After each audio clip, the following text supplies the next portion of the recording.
देश को आजाद हुए 73 साल हो गए, लेकिन फिर भी रोज सुबह अखबारों में महिलाओं से जुड़े अपराध की डरावनी और चौंकाने वाली खबरें पढ़ने को मिलती हैं। लड़कियां अपने हक, अपनी आजादी की लड़ाई देश की आजादी के बाद भी लड़ रही हैं। जैसे जंगल में अपने शिकार को दबोचने के लिए जंगली जानवर उसके पीछे भागते हैं, कुछ वैसा ही दृश्य था यहाँ। आखिर कौन थी ये लड़की और कौन थे वो लोग, और क्यों उन्होंने इस लड़की को इतनी बेरहम मौत दी? इसके पीछे का सच और हमारे समाज की मानसिकता को समझने के लिए हमें 2 साल पीछे जाना होगा। ये कहानी है 2 बहनों की, प्रिया और चित्रा।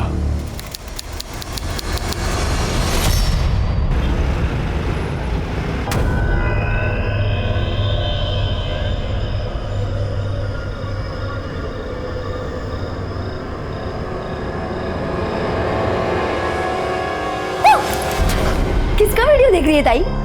जीजू का वीडियो? नहीं नहीं बता कुछ नहीं। रुक।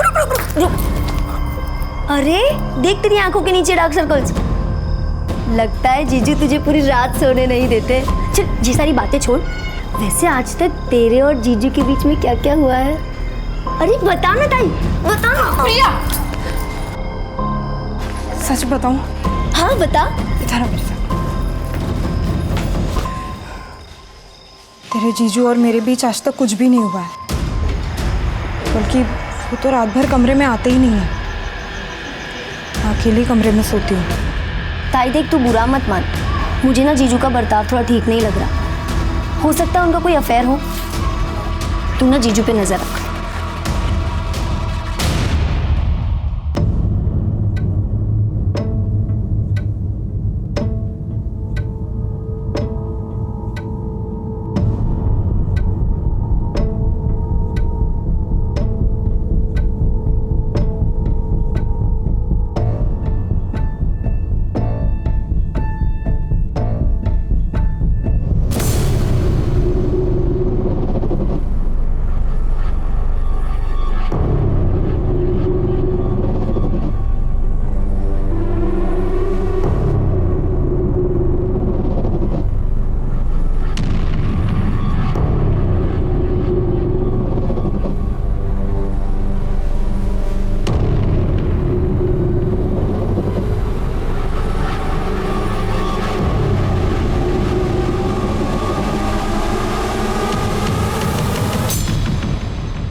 किसने कहा दबाने के लिए?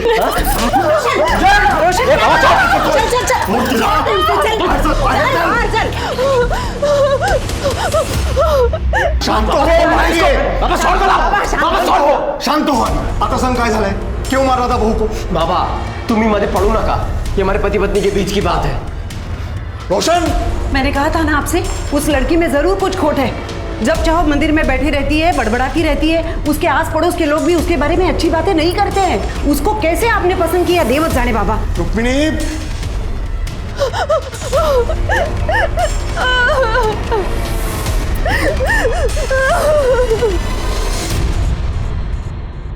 वहिनी, भाजी आणली बाजारातून. भाजी आणली.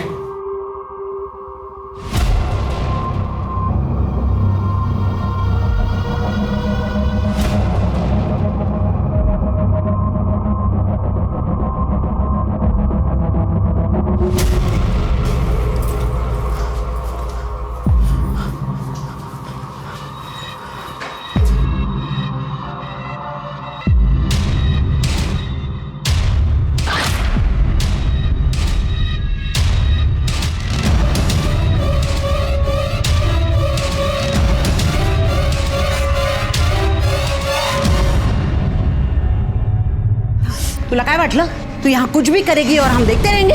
सच सच बता, क्या कर रही थी, वरना पूरे गांव को बता दूंगी मैं। हमारे यहाँ चुड़ैल को जला देते हैं। ठीक है, जला दीजिए मुझे। आपको क्या लगता है अगर आप पूरे गांव को बता देंगी तो मैं नहीं बता सकती कि आपका बेटा रात को उस कमरे में क्या करता है?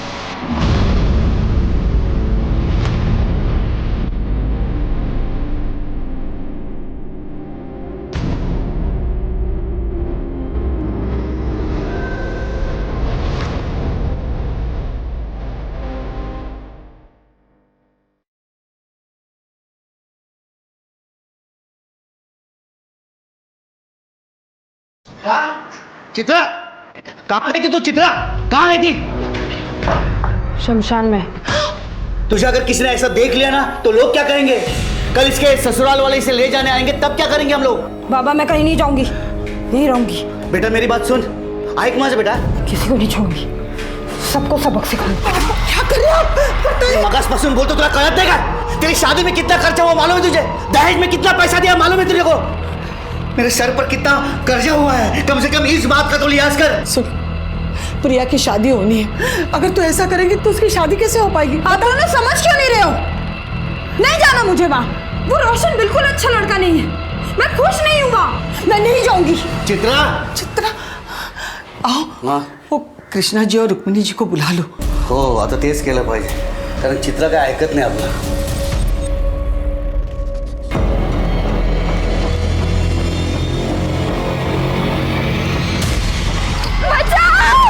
अबे रुक, पकड़ उसे, रुक।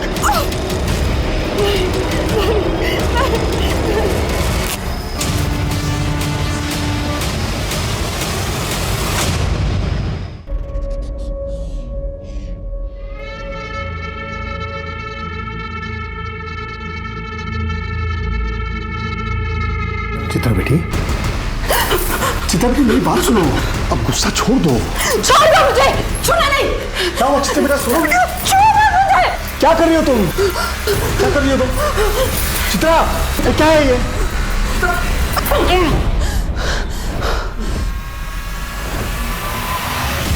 भाऊ हमने चित्रा को समझाने की लाख कोशिश की, लेकिन वो हमारी बात सुन ही नहीं रही है। वो आपके घर आने के लिए राजी नहीं है। काय कर ऐसा था? मैं सब समझती हूँ, ये सब मिले हुए हैं, मिली भगत है इनकी, ताकि समाज में हमारे खानदान की नाक कट जाए। लोग तो बोलेंगे ना, देखो देखो इनकी बहू भाग गई, इनके बेटे में ही खोट है। नहीं नहीं चाहिए, ऐसी कोई बात नहीं है। हाँ हाँ, अगर ऐसा कुछ नहीं है तो गांव के सामने बता दो, चित्रा तंत्र विद्या करती है। नहीं नहीं चाहिए, वो कुछ तंत्र विद्या वगैरह करती नहीं है, वो पूजा करती है, कुछ गलत काम नहीं करती, और अब वो वापस जाने के लिए तैयार नहीं है। लड़की वापस नहीं जाएगी तो बदनामी तो होगी ना। भाऊ बदनामी का क्या, वो तो पहले ही हो चुकी है। एक और बेटी है, तिशा लग ना सका है, अब कौन करेगा उसके साथ शादी? एक रास्ता है दिनकर, तुम अपनी छोटी बेटी का ब्याह इनके बेटे रोशन से कर दो। लेकिन अरे लेकिन क्या, समझता हूँ शादी में कोई दहेज नहीं देना पड़ेगा। हाँ, और जो शादी में जो खर्चा लगेगा दोनों दिन बांट लेना। क्यों? सही बात।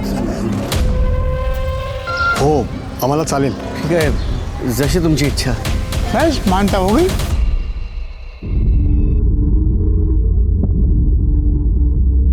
प्रिया, तू सच में रोशन से शादी करने जा रही है? प्रिया मेरी बात सुन, रोशन अच्छा लड़का नहीं है, तू वहां खुश नहीं रहेगी। वो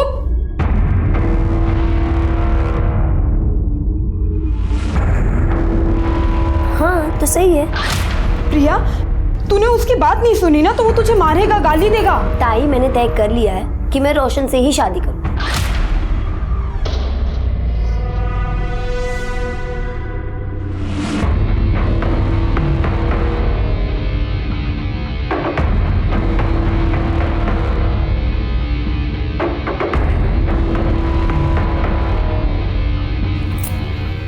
क्या कर रही है तू? चुप रह। और ऐसे रोज एक चुटकी बबूल पानी में मिलाकर पीना, हाँ? इससे वो तुझे मार नहीं पाएगा। क्या बोल रही है ताई? हंसती क्या है? हाँ, जो कह रही हूँ ना वो सुन। और ये रख। ठीक है ताई। हंसती है।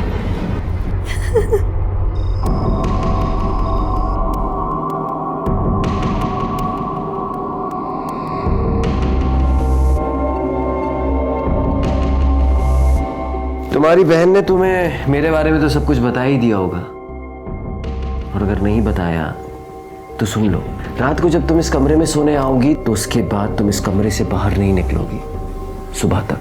तुम कुछ देखोगी या तुम कुछ सुनोगी, और अगर ये सब कुछ तुम ठीक तरीके से करती हो तो तुम्हें कोई परेशानी नहीं होगी। ये वादा है मेरा।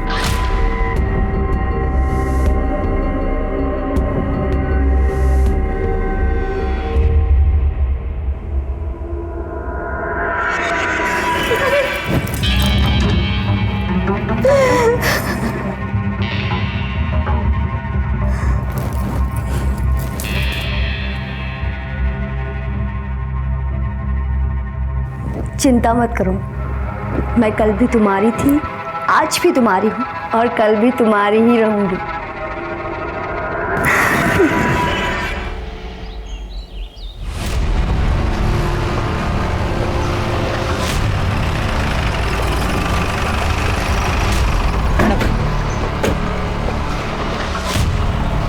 हटिए आप लोग, चलिए हटिए, चलिए चलिए दूर चलिए, चलिए साइड होइए, सबको पीछे करो। 23-24 साल की लगती है मैडम, बॉडी को आधा जलाया गया है, हो सकता है कि रेप भी किया गया। फिर इसे पूरी तरह से क्यों नहीं जलाया, या फिर आइडेंटिटी छुपाने की कोशिश की है? किसी ने कुछ देखा है? नहीं मैडम। शिरके, इस पूरे इलाके में बस एक ही घर है। किसका घर है ये? मेरा घर है मैडम, मैंने आपको फोन करके बुलाया। अच्छा, क्या देखा आपने? सुबह उठकर मैं इधर से जा रहा था, तभी मैंने ये लाश देखी। सुबह देर रात कुछ गड़बड़ फील हुई आपको? हाँ मैडम, कल रात को मैं पेशाब के लिए बाहर आया था, तभी मैंने गोली चलने की आवाज सुनी। मुझे लगा विद्रोही आ गए, इसके लिए मैं डर के अंदर भागा। मतलब ये विद्रोहियों का काम है? नहीं, मुझे नहीं लगता है विद्रोहियों का काम है। अगर विद्रोही इस लड़की के साथ कुछ गलत करते तो इस तरह से बॉडी आधी जलाकर नहीं छोड़ देते, इसकी आइडेंटिटी छुपाने की कोशिश नहीं करते। ये किसी और का काम है। एक काम करो, आसपास सगर चेक करा, फॉरेंसिक टीम को बुलाओ और बॉडी पोस्टमार्टम के लिए भेजो। ठीक है मैम। सर जवाब दीजिए, सर जवाब दीजिए। सर ये कहीं एक और रेप केस तो नहीं? शहर इतना असुरक्षित क्यों होता जा रहा है? आखिर पुलिस कुछ कर क्यों नहीं रही है? जवाब दीजिए सर। देखिए, इस केस की जांच के लिए मुझे अभी भेजा गया है, जांच होगी और जैसे हमें कुछ डिटेल्स पता चलेंगी हम आपके साथ शेयर करेंगे। सर, आपने कहा कि आप स्पेशली इस केस के लिए आए और आपके पास कोई डिटेल नहीं है, इसे आपकी लापरवाही समझे या कोई कैजुअल एटीट्यूड? ये इतना बड़ा केस हुआ, आपको कैजुअल लगता है? कैजुअल लगता है आपको? आप लोग अपना काम कीजिए, मुझे अपना काम करने दीजिए। चलिए हटिए। सर जवाब दीजिए, सर जवाब दीजिए। जनता की सुरक्षा करने वाले इतने लापरवाह क्यों हो चुके हैं? ये सवाल बहुत जरूरी हो चुका है। बॉडी की पहचान हुई? नहीं सर, बॉडी का चेहरा बहुत बुरी तरह से जल चुका है और बॉडी पर ऐसा कोई निशान नहीं है जिससे उसकी शिनाख्त हो सके। लेकिन सर, आसपास के सभी पुलिस स्टेशन में मिसिंग की कंप्लेंट है या नहीं चेक करने के लिए मैंने शिंदे को भेजा है। वैसे जलाने के लिए इस्तेमाल क्या किया है, पेट्रोल या kerosene? I think petrol. Forensic report से कंफर्म हो जाएगा। मैं coming sir. Sir postmortem report आइए। सर रेप केस है, पहले रेप और फिर जलाया। विक्टिम की डेड बॉडी जली हुई पाई गई थी। मीडिया ने गैंग रेप का अंदाजा लगाया और इसका नतीजा ये हुआ कि ये केस देश भर के लोगों की निगाहों में आ गया और दिसंबर 2019 का ब्लैक हेडलाइन केस बन गया। जब तक इन दरिंदों को फांसी नहीं होती ना, तब तक कुछ नहीं बदलेगा। औरतें हैं ना, शहर में हो या गांव में, कहीं भी सुरक्षित नहीं है। खरच चिंता की बात तो है, लेकिन ये लड़की अपने गांव की तो नहीं है ना? नाही रे, अरे कशाला एवढा त्रास करून घेता? यहाँ सब कुशल मंगल है, गणपति बाप्पांचा आशीर्वाद आहे ना आपल्या पाठीशी। हमारी भाऊ बेटियों के साथ ऐसा अनर्थ नहीं होगा। पण जे झालंय ना ते भयानक झालंय, खून खोलता है ऐसी हैवानियत देखकर।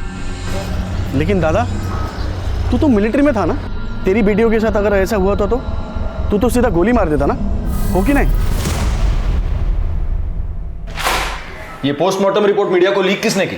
विक्टिम का रेप करके उसे जलाया गया है, ये बात मीडिया को कैसे पता चली? आपको पता है, हमारी एक गलती की वजह से मर्डरर हमारे रडार से हमेशा हमेशा के लिए दूर निकल जाएगा। काय शिरके, बोला। सर, हमारे तरफ से इंफॉर्मेशन लीक होना इम्पॉसिबल है सर। तो फिर कैसे पता चला मीडिया को? मैं कमिंग सर। हाँ, काय? सर पीएम रिपोर्ट डॉक्टर ने लिखी है, सभी चैनल पर उसी का ही इंटरव्यू चल रहा है। लाओ सर। जी बिल्कुल, एक लड़की के साथ सामूहिक बलात्कार हुआ है। 4 से 5 लड़के हो सकते हैं। फिर उस लड़की को अधमरी हालत में जलाया गया है। झूठ बोल रहा है ये डॉक्टर। डॉक्टर, मुझे लगता है ये केस बिल्कुल अलग है। ये आप कैसे कह सकते हैं? क्योंकि लड़की का रेप नहीं हुआ है। देखिए, आप मेरे तजुर्बे के साथ मेरे प्रोफेशन पर भी सवाल उठा रहे हैं इंस्पेक्टर साहब। बिल्कुल उठा रहा हूँ, क्योंकि तजुर्बा मेरा भी है और मेरा तजुर्बा ये कहता है कि लड़की का सिर्फ मर्डर हुआ है, इसलिए बॉडी की पहचान ना हो, इसलिए उसकी बॉडी का सिर्फ चेहरा और ऊपरी हिस्सा जलाया गया है।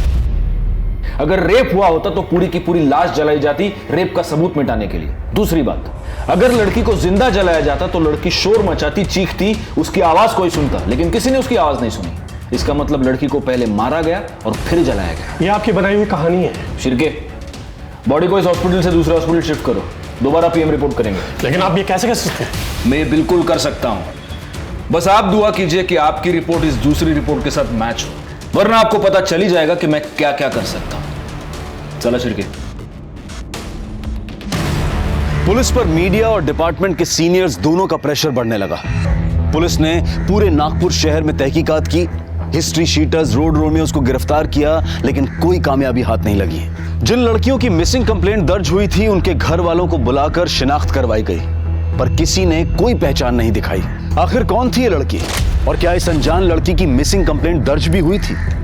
पुलिस ने अपने प्रयासों में कोई कमी नहीं छोड़ी और आखिरकार उन्हें इस केस से जुड़ा पहला क्लू मिला। इंस्पेक्टर साहब, हमारे जो पड़ोसी है ना, उनकी बहू बहुत दिन से गायब है और वो जो लोग हैं उसे ढूंढने की कोशिश भी नहीं कर रहे हैं, ना कि उसके मायके के लोगों को कुछ बता रहे हैं। क्या नाम है लड़की का? प्रिया। और पति का? रोशन वाघमारे।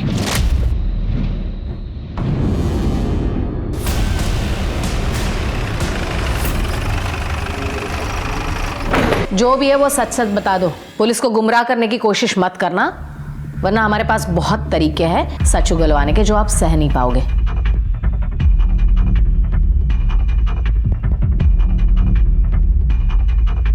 किसके लिए? जी मैडम, वो आपके लिए। हाँ बताइए। वो अपने बॉयफ्रेंड के साथ भाग गई। कब? और आपको कैसे पता वो बॉयफ्रेंड के साथ भाग गई? उस रात एक हॉर्न की आवाज़ सुन के मेरी नींद खुली। इतनी रात में कौन हॉर्न बजा रहा है ये देखने के लिए मैं खिड़की पे आया।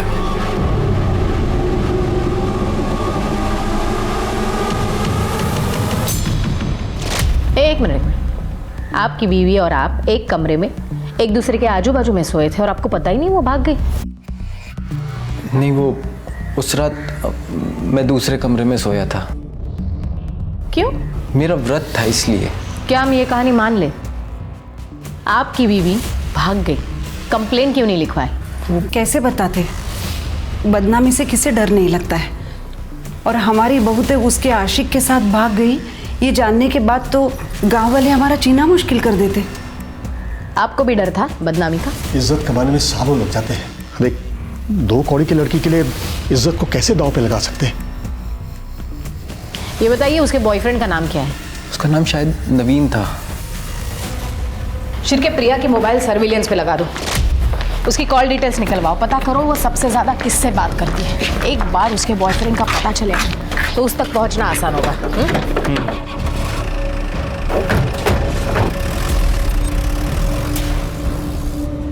ना मुझे लग रहा है कि हम गलत दिशा में जा रहे हैं। मुझे नहीं लगता। डेड बॉडी का और प्रिया का कुछ ना कुछ संबंध है। मैडम, प्रिया के बारे में कुछ पता चला? हाँ काका, वो अपने बॉयफ्रेंड के साथ भाग गई। नहीं मैडम नहीं, वो लोग झूठ बोल रहे हैं। रोशन की ये दूसरी शादी है। पहली शादी इसी लड़की के बड़ी बहन से हुई थी जो कि 2 महीने नहीं टिकी, वो अपने घर वापस चली गई। क्यों? वो तो मालूम नहीं, लेकिन दोनों लड़कियों के साथ जरूर कुछ गलत हुआ है। आपको उन लड़कियों का घर पता है? हाँ।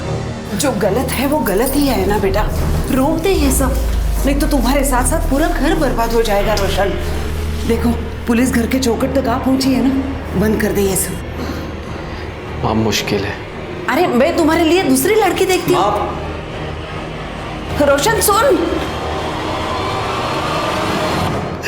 किस्मत से ज्यादा किसी को क्या मिला है मैडम? मेरी दोनों बेटियों की किस्मत ही खराब। ये सब उस रोशन की वजह से ही हुआ है।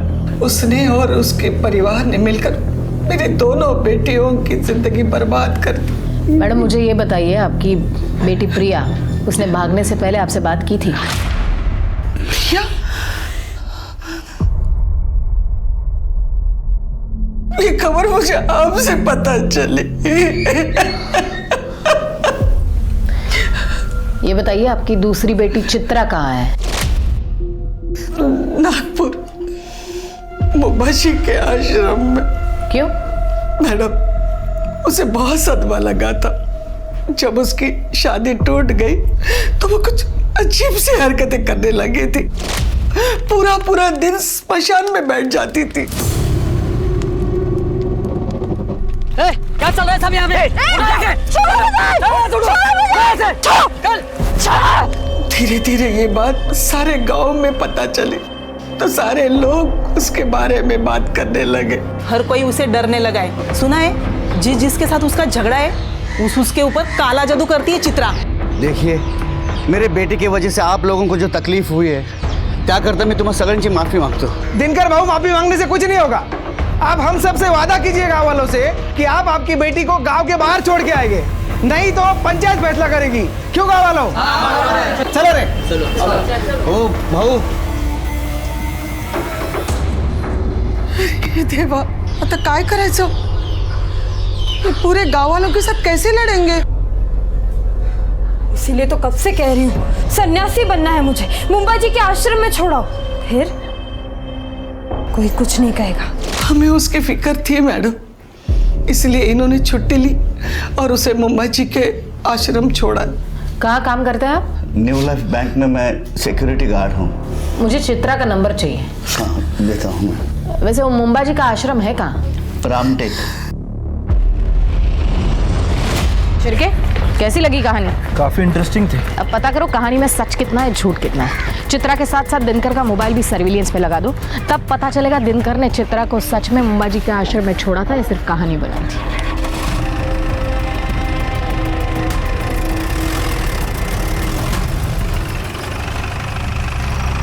Good morning sir. Good morning. 2 PM report आ गई है।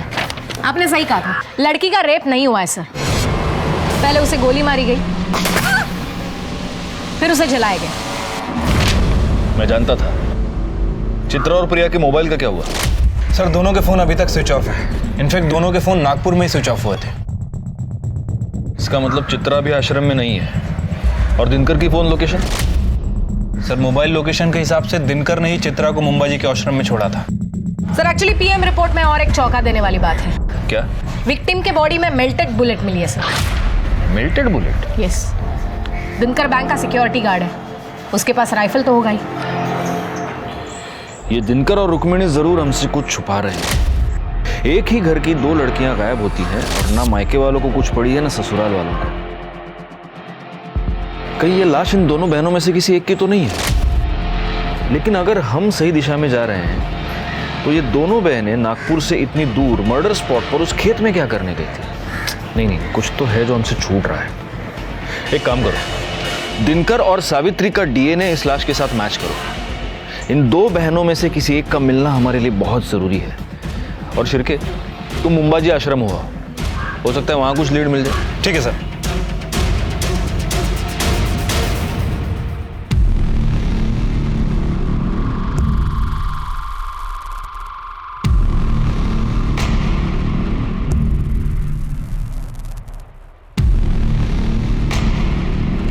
बाबा जी की जय हो। जय हो। ये आपके लिए। बढ़िया। बाबा जी, हम चित्रा के मामा मामी हैं। चित्रा अक्सर यहाँ पे आती थी, आपको तो पता ही होगा। बहुत होनहार छात्र थी हमारी। उसे हमेशा कुछ न कुछ नया सीखने की चाहत थी, बहुत मानती थी मुझे। उसे तांत्रिक विद्या सीखनी थी, इसलिए यहाँ आई थी। अच्छा, तो अभी चित्रा कहाँ पे है बाबा जी? पता नहीं बेटा। आप यहाँ आने जाने वाले लोगों का रिकॉर्ड तो रखते ही होंगे बाबा जी। बेटा, ये भगवान का घर है। यहाँ हर कोई अपनी मर्जी से आता है, अपनी मर्जी से चला जाता है। हाँ, वो बात तो है। आपने कहा कि वो आपकी होनहार छात्रा थी, तो फिर उसने आपको तो बताया होगा कि वो कहाँ गई है या फिर कहाँ जा सकती है। आप उसकी बहन से पूछ लीजिए, वो उसके पास रहेगी। बाबा जी, प्रिया भी यहाँ आती थी? हाँ, कभी कभी आती थी। अभी हाल ही में कुछ दिनों पहले आई थी। क्यों बाबा जी? अब इतना तो पता नहीं बेटा, लेकिन दोनों काफी दुविधा में थी। शायद कुछ पैसों का मामला था। चल निकल यहाँ से। अब काय को आई है मेरे पास पैसे मांगने? हाँ, जब तेरे को चिल्ला चिल्ला कर बोल रही थी कि मत कर उससे शादी। अरे शुक्रिया तो तुझे मेरा करना चाहिए। मेरी वजह से तू शादी से बाहर आ पाई है। अगर मैं नहीं होती तो अभी तक तू वहीं सड़ रही होती। अच्छा, इतना प्यार? चल चल, झूठ मत बोल। बढ़िया ये एहसान करने वाली। और एक बात याद रख, मैंने नहीं बोला था तुझे उस दलदल में जाने को। हाँ, अब गई है ना तो खुद ही बाहर निकल। हाँ हाँ निकल जाऊं, मुझे पैसे की जरूरत। मेरे पास कहाँ है पैसे? ठीक है, तू बाबा को फोन लगा और बोल तेरे हिस्से के जो पैसे है ना वो मुझे दे दे। तू जानती नहीं है दीदी, नवीन को पाने के लिए मैंने उस घटिया रोशन से शादी की है। मतलब समझ रही है मैं क्या क्या कर सकती। चल ला पैसे निकाल। की दे रही है मुझे? जा, नहीं देती पैसे। जो करना है कर ले, चल जा। दोनों बहनें गायब थी, दोनों में पैसों की वजह से अनबन हो चुकी थी। क्या ये कारण था उन दोनों में से किसी एक के कत्ल का, या फिर कारण कुछ और था जहां पुलिस अभी तक पहुंच नहीं पाई थी? सावित्री और दिनकर की डीएनए रिपोर्ट से यह साबित हो चुका था कि कत्ल चित्रा या प्रिया में से किसी एक का हुआ था, लेकिन किसका, और आखिर इसके पीछे की वजह क्या थी? मेरे बच्चे। दूसरी रिपोर्ट से यह साबित हो गया था कि लड़की का बलात्कार नहीं हुआ था, और उसके शरीर में मिली मेल्टेड बुलेट ये बता रही थी कि उसकी गोली मारकर हत्या की गई थी। क्या राइफल याद है? इसी से मारा ना अपनी बेटी को? नहीं नहीं मैडम, भला मैं क्यों मारूंगा अपने बेटी को? क्या वजह हो सकती है? अगर तुमने चित्रा को मारा है तो वजह यह है कि तुम उससे तंग आ गए थे, क्योंकि चित्रा अपनी शादी तोड़कर तुम्हारे पास वापस आ गई थी, तुम्हारी नाक कट गई थी। और अगर तुमने प्रिया को मारा है तो उसकी वजह भी हम पता लगा लेंगे। नहीं साहब, मैं सच बोल रहा हूँ, मैंने किसी को नहीं मारा है, आप यकीन कीजिए मेरा। फिर ये राइफल खाली क्यों है? साहब कैसे सांगू तुम्हाला, हमें बुलेट्स घर लाने के लिए अलाउड नहीं है, और वैसे भी ड्यूटी खत्म होते ही मैं बुलेट्स सरेंडर कर देता हूँ। अच्छा, इस कागज में साफ लिखा है कि तुमने 2 एक्स्ट्रा बुलेट्स खरीदी थी, उसका क्या? साहब वो दशहरे के दिन शस्त्र पूजा होती है ना, उस दिन मैं एक बुलेट फायर करता हूँ। पिछले साल भी दशहरे के दिन मैंने एक बुलेट फायर की थी। और दूसरी बुलेट सीधे अपनी बेटी पे फायर की है ना? नहीं साहब, वो बुलेट जो है ना, एक बुलेट वो मैं शिकार पे गया था तभी फायर की थी मैंने। झूठ बहुत अच्छा बोलता है रे तू, लेकिन बैलिस्टिक रिपोर्ट से पता चल जाएगा कि तूने अपनी बेटी का मर्डर किया है या नहीं। पुलिस अभी तक इस नतीजे पर नहीं पहुंची थी कि आखिर कत्ल किसका हुआ है, प्रिया का या चित्रा का। केस अंदर ही अंदर नया जाल बुन रहा था, और तभी पुलिस के हाथ इस केस की सबसे महत्वपूर्ण कड़ी लगी, प्रिया का बॉयफ्रेंड नवीन, जो अब तक फरार था।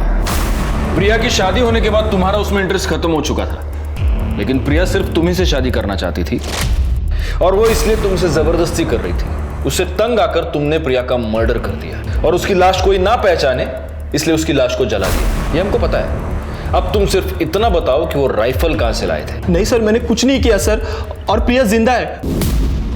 क्या? प्रिया जिंदा है? हाँ सर, और हम दोनों ने शादी भी कर ली है। सर, प्रिया के आई बाबा ने उसकी शादी रोशन से तय की थी। और उसके बावजूद तुमने प्रिया से शादी की? हाँ सर, उसके शादीशुदा होने के बावजूद भी मैंने उससे शादी कर ली, क्योंकि सर उसने जो मुझे दिखाया सर, वो देख के मैं हैरान हो गया था। प्रिया तू काम आजम आगे लग लिया इस। नवीन, तुम इतना सोच क्यों रहे हो? अब जल्द से जल्द हम भाग जाते हैं, फिर सारी जिंदगी हम साथ में रहेंगे। नवीन, काय झालंय तुला? कुछ बोलता क्यों नहीं है तू? देखो प्रिया, मैं तुम्हारे साथ नहीं आ सकता। अब तुम्हारी शादी को बहुत दिन हो चुके हैं। नवीन बग, मेरे और रोशन के बीच में कभी कुछ नहीं था, और ना ही कुछ हुआ है। तुम कहना क्या चाहती हो? मैं तुझे कुछ दिखाती हूँ। ये बग,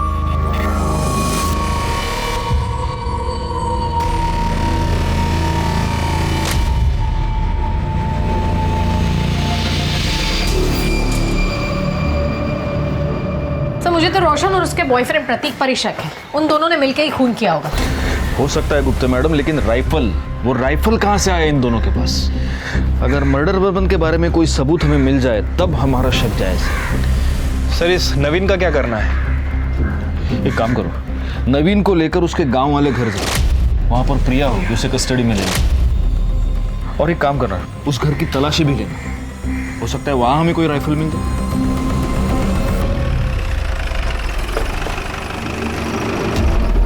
कौन सा घर है? सर वो वाला।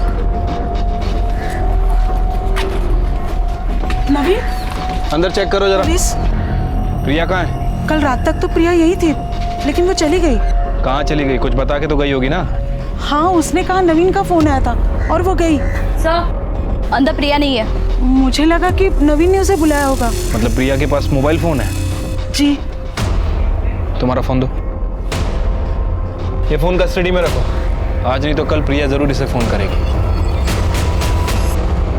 प्रिया जिंदा है क्योंकि अभी अभी 4-5 घंटे पहले वो नवीन के घर से भागी है। इसका मतलब मर्डर चित्रा का हुआ है। लेकिन प्रिया ने कुछ किया ही नहीं है तो वो भागी क्यों? हो सकता है प्रिया ने ही चित्रा का मर्डर किया हो, वजह कुछ भी हो सकती है। सर लेकिन रोशन को चित्रा से प्रॉब्लम थी क्योंकि उसे लड़कियों में कोई दिलचस्पी नहीं। सर शहर में जिन लोगों के पास लाइसेंस राइफल है ये उसकी लिस्ट है।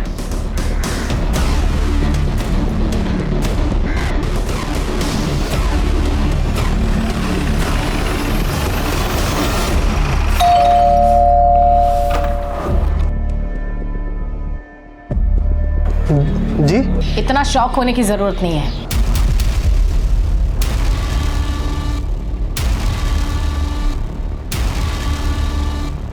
तुम्हारे और रोशन के निजी मामलों के बारे में हमें पता चल गया है। मतलब ये कि तुम्हारे पास लाइसेंस राइफल है। हाँ सर। लेकर आओ। अभी लेकर आता हूँ।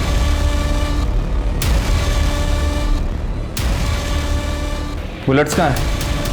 हाँ सर।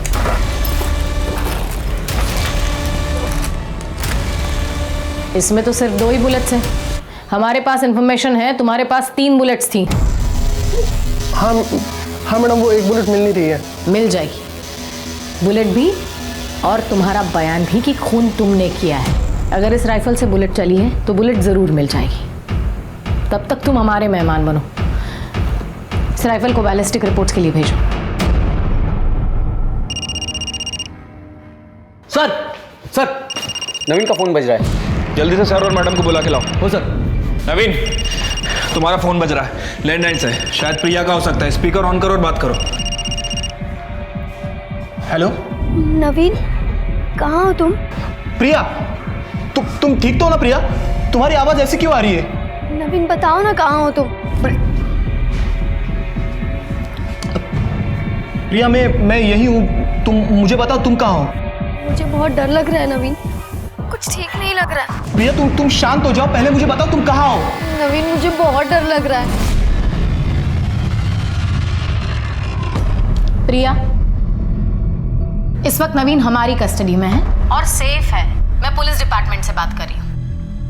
Police department? तुम्हें डरने की जरूरत नहीं, तुम भी हमारे साथ सेफ हो। बस इतना बताओ इस वक्त तुम हो कहाँ? मुझे फिर से वहाँ नहीं जाना।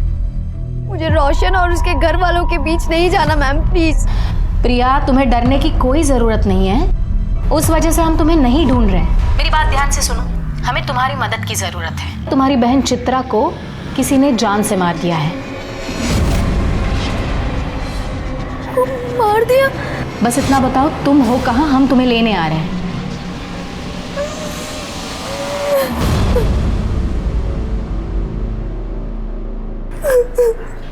अब हमें बताओ तुमने चित्रा को क्यों मारा?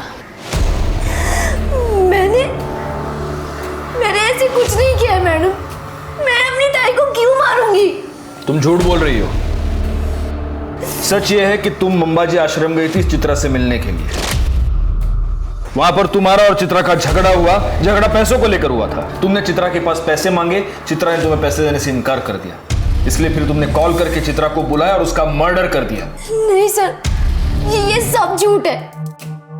मैंने मेरी ताई को नहीं मारा और हमारे बीच कोई झगड़ा भी नहीं हुआ था। अवधूत ने तो हमें बताया तुमने चित्रा को जान से मारने की धमकी दी थी। नहीं मैम, ये सब झूठ है। धमकी दे रही है तू मुझे? जा, नहीं देती पैसे। जो करना है कर ले, चल जा। धमकी नहीं दे रही हूँ दीदी, मैं खुद बहुत परेशान हूँ। मैं नवीन से बहुत प्यार करती हूँ दीदी, और सिर्फ आप ही हो जो मेरी मदद कर सकते हैं। मैं नवीन से शादी करना चाहती हूँ। उसके लिए मुझे थोड़े पैसों की जरूरत है, और मैं आपको वादा करती हूँ कि मैं आपको सारे पैसे लौटा दूंगी। बस अपनी बड़ी बहन से थोड़ी मदद मांगने आई। तुझे नवीन से शादी करनी थी तो उस रोशन से शादी क्यों की? तुझे क्या लगता है आई बाबा नवीन के साथ शादी करने के लिए तैयार हो जाते? नहीं, इसलिए मैंने प्लान बनाया कि मैं रोशन के साथ शादी करूंगी, फिर उसको छोड़ के भाग जाऊं। और मैंने वैसा ही किया दीदी। दीदी प्लीज मेरी मदद कर दे, प्लीज दीदी। ठीक है, तू एक काम कर, तू जा और सारी तैयारियां कर, पैसों का बंदोबस्त हो जाएगा। पर दीदी तू इतने पैसे लाएगी कहाँ से? तेरे ससुर से। पर वो तुझे पैसे क्यों देंगे? उन्हें देना ही होगा। काम जो ऐसे किए हैं उन्होंने, हर चीज का हर्जाना भुगतना पड़ेगा। आप लोग क्या कर रहे हैं? काय झालं खरं? घाबरू नको। छोड़िए मुझे। थाम थाम थाम थाम। तुम अभी जवान हो, तुम्हारी भी कुछ जरूरत है ना? मैं है ना, मैं पूरा करूंगा तुम्हारी जरूरत। हाँ छोड़िए मुझे। तुमने चित्रा के साथ जबरदस्ती की, बाद में चित्रा ने तुम्हें ब्लैकमेल करना शुरू किया, तुमसे पैसे मांगने शुरू किए और इसलिए तुमने उसका मर्डर कर दिया। देखो सच सच बता दो, वरना शिरके और भी तरीके जानता है मुंह खुलवाने के। शिरके बता दो। हाँ मैं मानता हूँ मैंने चित्रा के साथ जबरदस्ती की थी, लेकिन मैंने उसे नहीं मारा साहब, बल्कि वो मुझे मारना चाहती थी। वो क्यों? चित्रा मुझे आश्रम से फोन किया करती थी, कहती थी कि मैंने उसके साथ जो भी किया वो उसका बदला लेगी, काला जादू करके मुझे मार डालेगी। मैं बहुत डर गया था साहब, बहुत डर गया था मैं। अगर काला जादू करके किसी को मारा जा सकता तो दुनिया के सारे इंसान एक दूसरे को अब तक खत्म कर चुके होते। मैं सच कह रहा हूँ साहब, मैंने कुछ नहीं किया, कुछ नहीं किया मैंने। तो ऐसे सच नहीं बोलेगा। शिरके इसके सारे कॉल रिकॉर्ड्स निकालो, पता करो ये किस किस के साथ कांटेक्ट में था, कहां कहां जाता था, और सबसे जरूरी बात, इस पर रेप केस फाइल करो। कौन सा रेप साहब? बताने वाली तो मर चुकी है, बॉडी कुछ नहीं कह सकती, और रेप को तो बहुत दिन हो गए, अब कुछ नहीं साबित हो सकता। सर कृष्णा सही कह रहा है, कृष्णा ने रेप किया है, प्रूव करना बहुत मुश्किल है। लेकिन हमें कोशिश तो करनी होगी। एक बात बताइए, आसपास के जितने भी पेट्रोल पंप्स हैं उसकी सीसीटीवी फुटेज आपने चेक की है? जी सर, लेकिन ऐसा कोई भी नहीं जो लास्ट कुछ दिनों में किसी भी पेट्रोल पंप से कैन से पेट्रोल लेके गया हो सकता है उसने बाइक में या कार में पेट्रोल भरा हो और वहां से कैन में डाला हो सकता है सर। Ballistic report. इस रिपोर्ट के मुताबिक दिनकर की राइफल से कोई बुलेट फायर नहीं हुई, लेकिन प्रतीक की राइफल से हुई है। सर प्रतीक के घर से हमने जो राइफल बरामद की थी उसमें से एक बुलेट मिसिंग थी। क्यों मारा तुमने चित्रा को? वो तो तुम्हें छोड़कर चली गई थी। नहीं सर, मैंने नहीं मारा चित्रा को। तो फिर प्रतीक ने मारा होगा, क्योंकि गोली तो तुम्हारी राइफल से चली थी। नहीं मैडम, मुझे उस बारे में कुछ भी नहीं पता। उस रात तुम दोनों साथ थे ना? हाँ सर, पर हम लोग जल्दी सो गए थे। झूठ बोल रहे हो तुम, क्योंकि चित्रा की डेड बॉडी में जो मेल्टेड बुलेट मिली है वो तुम्हारी बुलेट से मैच करती है। हो सकता है तुम दोनों ने मिलकर उसका मर्डर किया। ऐसा कुछ भी नहीं है, वो दोनों मुझे छोड़ के चली गई थी, हम दोनों का रास्ता साफ था, हम लोग ऐसा क्यों करेंगे? सर एक मिनट, कुछ बताना है आपको। सर मैंने कृष्णा के कॉल रिकॉर्ड चेक किए थे। सर मुझे लग रहा है कि मुजरिम हमारी आंखों के सामने ही था, लेकिन हम उसे पहचान नहीं पाए। मतलब? सर फोन रिकॉर्ड के हिसाब से आबाजी ने चित्रा को फोन किया था। ये आबाजी कौन है? सर ये आबाजी वही आदमी है जिसने सबसे पहले हमें लाश के बारे में इंफॉर्मेशन दी थी।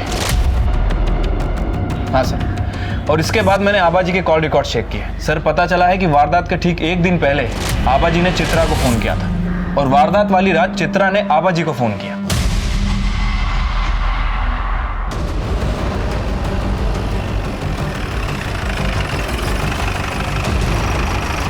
शिरके घर की तलाशी लो। मैडम बताइए ना क्या हुआ? क्या हुआ, कब हुआ, कैसे हुआ, सब पता चलेगा तुझे। पकड़ून ठेवायला। अरे मैडम माझं ऐका ना।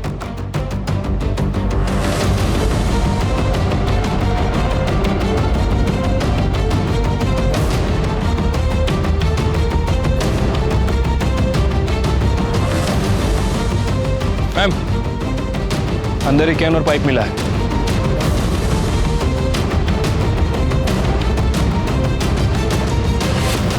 मैंने चित्रा को नहीं मारा साहब, मैं उसे क्यों मारूंगा?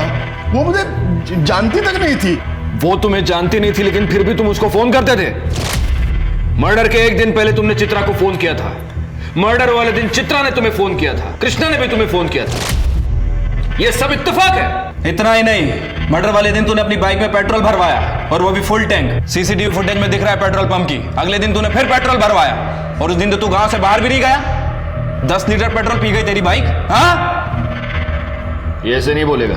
रिका में सर क्या कृष्णा लगे उन्हें? साहब, इन्होंने मुझे फोन नहीं किया था। झूठ मत बोलो, हमारे पास सबूत है कि इसने तुम्हें फोन किया था। आबाजी ने खुद बताया कि उन्होंने तुम्हें फोन करके बताया चित्रा वहां पर पहुंच चुकी है, तुम भी पहुंच जाना। तुम वहां पर पहुंचे और चित्रा का खून किया। खोटे थे, झूठ है साहब। तो सच क्या है? जब से वो चित्रा मुझे धमकी देने लगी है, मैं तो घर से बाहर भी नहीं निकला। मेरा फोन भी रुक्मिणी के पास था। झूठ मत बोलो। मतलब तुमने फोन कृष्णा को नहीं, रुक्मिणी को किया था? मेरे पास चित्रा को मारने के अलावा कोई रास्ता नहीं था। मेरे पति को बचाने के लिए मुझे ये करना पड़ा। इनकी जान को खतरा था चित्रा से। अरे क्या हुआ आपको? चलो चलो ऊपर बैठिए, ऊपर बैठिए। ये क्या हो गया? क्या हो गया आपको? क्या हुआ? क्या मुझे बताइए। चित्रा ने जादू टोना किया मुझ पर। क्या हुआ? क्या हुआ? क्या हुआ? वो काला जादू जानती है, छोड़ेगी नहीं मुझे। चलिए मत, सब ठीक कर दूंगी। इन्हें जरूर कुछ हुआ है। मुझे डर है कहीं ये पागल ना हो जाए। मुझे पता है ये सब उस चित्रा का किया धरा है। आप उसे कह दीजिए, उसे जितने पैसे चाहिए ना, हम देने के लिए तैयार हैं, लेकिन इन्हें कुछ नहीं होना चाहिए। देखो चित्रा, रुक्मिणी जी तुम्हें जितने पैसे चाहिए उतने देने के लिए तैयार है, लेकिन इसके आगे तुम कृष्णा जी को कभी परेशान नहीं करोगी, ना उनसे मिलोगी, ना उनको फोन करोगी। ठीक है। चित्रा ने मुझे फोन किया था। क्यों आ रही है? अरे तुम आ गई बेटी, आओ। नमस्कार काका। नमस्कार नमस्कार। पैसों का इंतजाम हो गया है, वो पैसे लेके आते होंगे। तुम बैठो ना, बैठो। वो आ गई है, तुम लोग जल्दी आओ। हाँ ठीक है। मैं रोशन के कमरे में गई। मैंने देखा रोशन और प्रतीक गहरी नींद में थे। मैंने प्रतीक की जेब से उसके घर की चाबी निकाली और चुपचाप वहाँ से चली गई। बाहर मनोहर मेरा इंतजार कर रहा था। उसके साथ उसका एक दोस्त भी था। मनोहर ने अजय को पैसों का लालच देके इस काम में शामिल कर लिया था। वो देखो सामने बैठिए, सामने। चलो चलो चलो। पकड़ उसे। कौन हो तुम लोग? बंदूक? अरे चलो जाओ। प्रतीक की बंदूक लेके हम वहाँ पहुंचे और चित्रा कुछ जान पाए उसके पहले ही उसका मुंह बंद कर दिया और उसे बचाओ! अबे रुक! पकड़ उसे! रुक! गोली की आवाज आबाजी के लिए इशारा था। ये पेट्रोल लेके खेत में पहुंचे। चित्रा का मर्डर भले ही रुक्मिणी ने करवाया था, लेकिन इसके पीछे की सोच हमारे रूढ़िवादी समाज से आती है। रुक्मिणी ने अपने बेटे की होमोसेक्सुअलिटी को छुपाने के लिए उसकी जबरदस्ती शादी करवाई। अपने घर में अपने ही बेटे और अपने पति द्वारा उस पर अत्याचार होने दिया और चुप रही। और जब चित्रा बागी हो गई तो उसे मरवा दिया। गलती चित्रा की भी थी, जिसने सब कुछ चुपचाप सहा और गलत तरीके से कृष्णा से बदला लेने की कोशिश की और अपनी जान गंवा बैठी। ये बात याद रखना बहुत जरूरी है कि बुराई से बुराई पर जीत नामुमकिन है। इंसाफ की लड़ाई सिर्फ और सिर्फ सच से जीती जा सकती है। देखते हैं हमारे आज के एपिसोड की दूसरी कहानी।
कमलेश जी, हमें तो लगा था इस बार आप एएसआई बन ही जाएंगे, लेकिन प्रमोशन मिल गया किसी और। अरे भाई, जब हम पुलिस में भर्ती हुए थे ना, तभी हमको पता चल गया था ये पुलिस की नौकरी मतलब थैंकलेस काम है। हम ऐसा नहीं सोचते हैं। ये एसआई बनने में जो है रिपोर्ट लिखने का झंझट है। हमारे लिए फील्ड का काम अच्छा है। फील्ड में जाना, लोगों की मदद करना, और उसके बाद ना हम शांति से रिटायर होना चाहते हैं और अपनी बीवी के साथ चैन की जिंदगी काटना चाहते हैं। अरे भाभी जी, बहुत लंबी उम्र है आपकी। अभी कमलेश जी आप ही के बारे में बात कर रहे थे। अच्छा, ये लीजिए आपका टिफिन। इधर रख दो। हाँ, और अंदर रख दो। काहे के लिए परेशान होती हो रोज रोज? हैं? सुबह दे दिया करो ना हमको। सुबह सुबह हम जो टिफिन देते थे आपको, वो तो आप कभी खाते ही नहीं थे। कहते थे कि ठंडा खाया नहीं जाता है, इसलिए गर्मा गर्म लेके आते हैं। तुमको भी रोज काम पे जाना होता है, इतना लंबा आती हो, थक जाती होगी। अरे चिंता मत करो, हम आपसे बहुत जवान हैं। मतलब हम बूढ़े हैं? नहीं, हमने कब कहा कि आप बूढ़े हो गए हो। आप तो हमारे गब्बर है। हम चलते हैं, तुरंत खा लीजिएगा। जी मैम। आप भी। अबे मियाँ बीवी की बातें सुनना अच्छी बात नहीं होती। आओ खाना खाते हैं। कमलेश जी आप हो किस्मत वाले जो आपको इतना प्यार करने वाली पत्नी मिली। बेटा ट्रिक होती है, बीवी के लिए कभी कभी गिफ्ट लाया करो और बाहर ले जाया करो घुमाने के लिए। क्या मजाक मस्ती चलिए, चलने की तैयारी करो। कहाँ चलना है मनीष? मनीष सर, भूल गया? प्रमोशन हो गया है मेरा। जी सर। देख क्या रहे हो, मर्डर केस है। चलो। और चलो चलो चलो।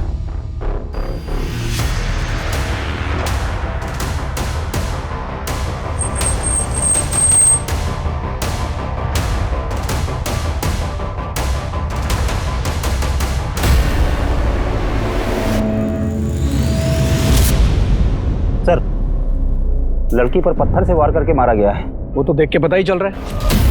और तुम यहाँ क्या कर रहे हो? इधर उधर देखो, कुछ मिलता है तो जाओ।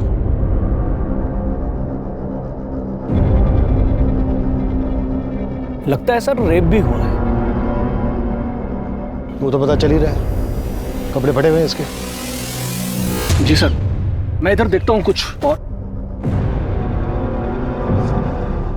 सर, आसपास कुछ भी काम का नहीं मिला है सर। सर जारी रखो और लड़की की पहचान जल्द से जल्द करने की कोशिश करो। सबके काम में डिसाइड करूं या फिर आपस में डिवाइड कर लोगे? हो जाएगा सर। गुड। और ये अपनी पर्सनल खर्च ना साइड में रखो, क्राइम की संजीदगी को समझो। ओके? वो लाश मिले 12 घंटे हो चुके थे, लेकिन उसकी पहचान का कोई क्लू नहीं मिला था। ये केस ऐसे रहस्यों में दबा था जो पुलिस की नींद उड़ाने वाले थे।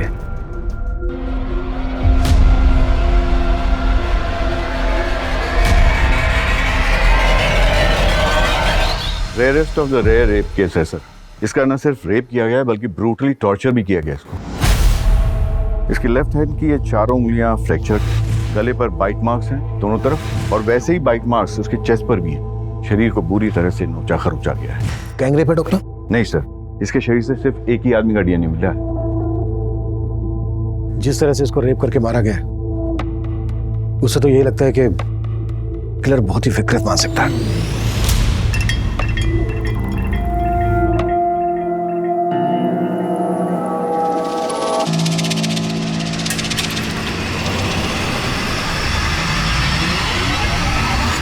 कौन है? डर गई क्या? हाँ? तुम पी के आए हो? अरे मैंने तो सोचा था तुम ड्यूटी पर हो गया, आज से नाइट शिफ्ट थी ना तुम्हारी। मेरे पीछे आशी करने से बाज नहीं आते तुम। तो तुम यही चेक करने के लिए आज रात ऑफिस ही नहीं गई? हाँ, मुझे तुम्हारी तरह जासूसी करने का कोई शौक नहीं है। अरे नाराज हो? बोला ना, पीने के बाद मुझे छुआ मत करो।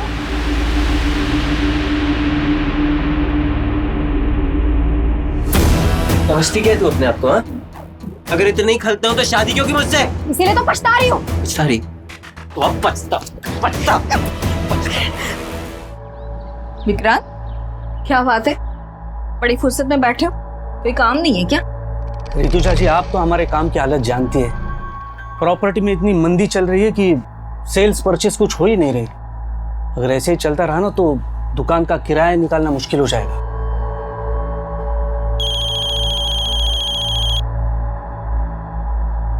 हेलो मैम, आप मेरी हेल्प करने के लिए जल्दी से आ जाइए।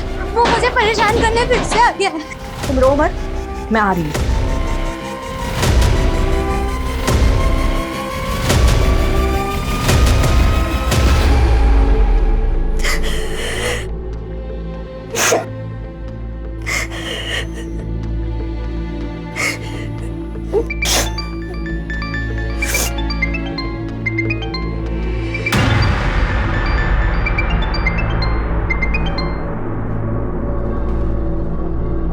हेलो हेलो सलोनी, बोल क्यों नहीं रही हो? पैसों का इंतजाम नहीं हुआ क्या?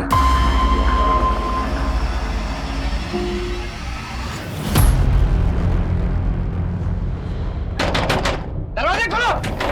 दरवाजे खोलो! विजेता, हम हैं। ऋतुजा, खोलो। बेटा, नाटक मत कर, समझी ना?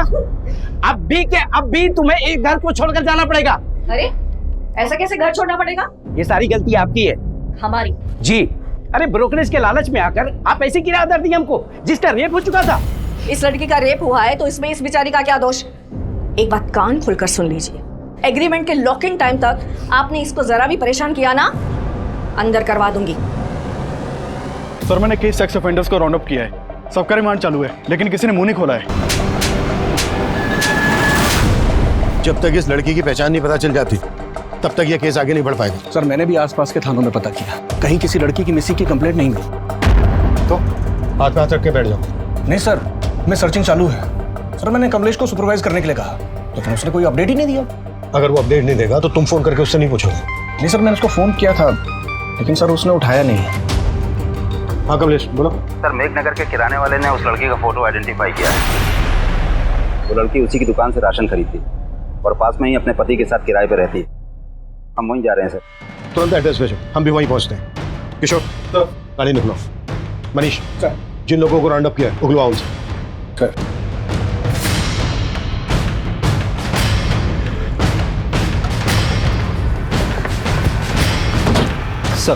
सर, लड़की का नाम आरती है। अपने पति के साथ किराए पर रहती थी यहीं पर। मकान मालिक बगल में ही रहते हैं।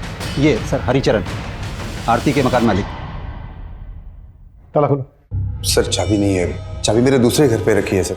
मैंने लड़के को भेजा है, वो चाबी लेके आता ही होगा। इस लड़की आरती का हस्बैंड कहाँ है? सर, अभी तो कुछ पता नहीं। कई दिनों से यहाँ ताला लगा हुआ था। सर, साहब आए थे तो मैंने विनोद को फोन भी किया था, लेकिन उसका फोन तो बंद आ रहा है। विनोद, ये आरती के हस्बैंड का नाम है? हाँ जी सर। कब से रह रहे थे ये दोनों यहाँ किराए पर? ये तकरीबन 7 महीने हो गए। ये है हमारा सिटिंग एरिया और ये है हमारा घर। पसंद आया तुम्हें?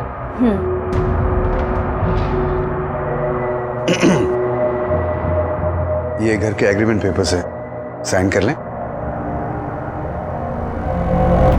विनोद की पत्नी का इतनी बुरी तरह से रेप हुआ है, मर्डर हुआ है। विनोद गायब कहाँ है? उसका तो मुझे कोई आइडिया नहीं है सर। काम क्या करता था विनोद? विनोद कहता तो था कि मैं जॉब ढूंढ रहा हूँ, लेकिन वो दोनों बहुत ठाठ से रहते थे सर। देख करके कभी ऐसा लगा नहीं कि उनको कोई पैसों की कमी हो।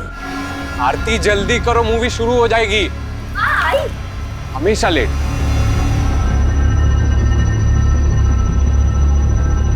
हमेशा कैब से आना जाना, कोई ना कोई फूड डिलीवरी वाला हमेशा गेट पे खड़ा दिखता था। लेकिन सर, चौथे पांचवें महीने फिर उन्होंने मेरा किराया नहीं दिया, तो मैंने साफ साफ बोल दिया मेरा मकान खाली कर दो भाई।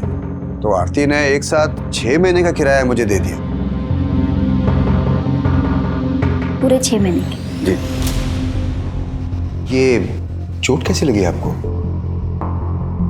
विनोद से कोई झगड़ा हुआ था क्या? नहीं, वो सर मुझे पूरा यकीन है वो कुछ छुपा रही थी। क्या छुपा रही होगी? Any idea? सर, अब आइडिया तो नहीं है, लेकिन उनके रिश्ते अब पहले जैसे नहीं रहे थे। रोज घर से मारपीट की आवाजें आती रहती थी। मुझे पूरा यकीन है कि विनोद आरती पे हाथ उठाने लग गया था। ये कहाँ के रहने वाले थे दोनों? सर वो एग्रीमेंट जो है मेरे पास, उसमें पूरा डिटेल एड्रेस मिल जाएगा सर उनका। एग्रीमेंट से सारी डिटेल्स ले लो, एड्रेस, दोनों के फोन नंबर। सर, चाबी।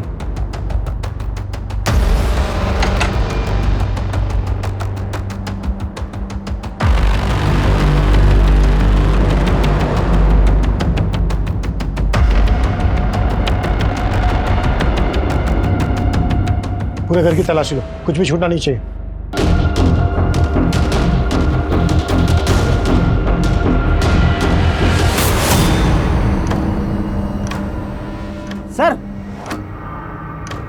सर कहीं ऐसा तो नहीं कि आरती के पति ने उसका यहाँ पर मर्डर किया हो और फिर लाश जंगल में ले जाके डंप कर दी? लेकिन लड़की के साथ इतना ब्रूटल रेप हुआ, वो यही हुआ होगा। किशोर, ये ब्लड सैंपल फॉरेंसिक को भिजवा, पता करो कि ये ब्लड आरती का ही है।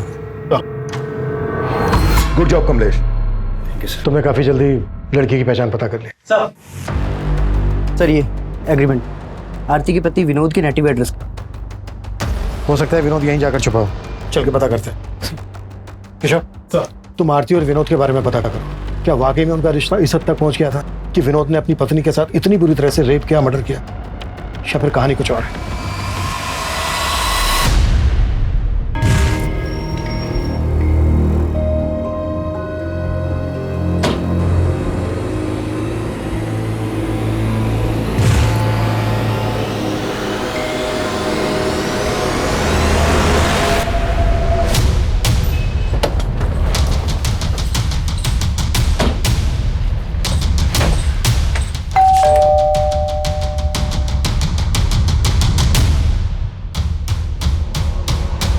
विनोद कहाँ है?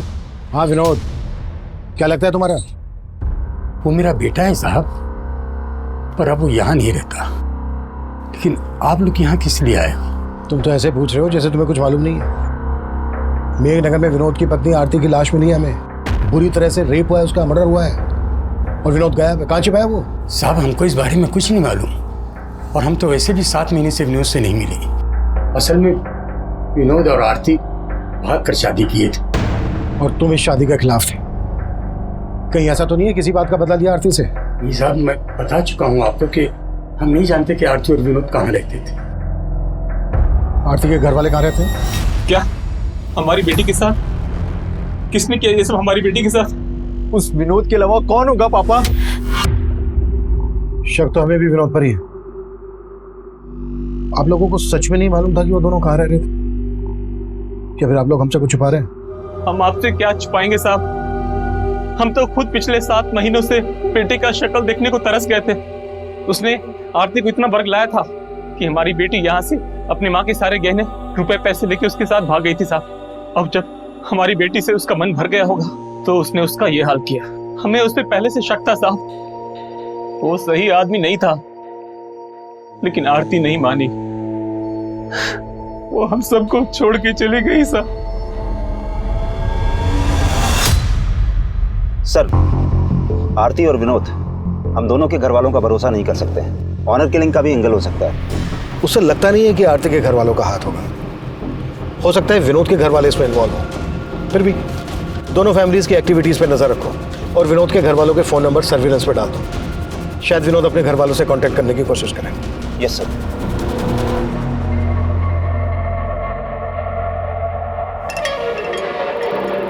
आकाश, ये तुमने ठीक नहीं किया। मुझसे बिना पूछे मेरी 7 लाख की एफडी तोड़वा दी। अकाउंट हम दोनों के नाम से था, उसमें मेरे भी पैसे थे। तुम्हारे सिर्फ 1.5 लाख रुपए थे। मुझे मेरे पैसे वापस चाहिए। वो पैसे मैंने इन्वेस्ट कर दिए। क्या? मुझसे बिना पूछे मेरे पैसे इन्वेस्ट कर दिए? तो तुम मुझसे सब कुछ पूछकर करती हो क्या? मुझे तुमसे बहस करने की जरूरत नहीं है। मुझे मेरे पैसे वापस चाहिए तुरंत। मैंने बोला ना तुमसे, वो पैसे मैंने इन्वेस्ट कर दिए हैं। कहाँ इन्वेस्ट कर दिए पैसे?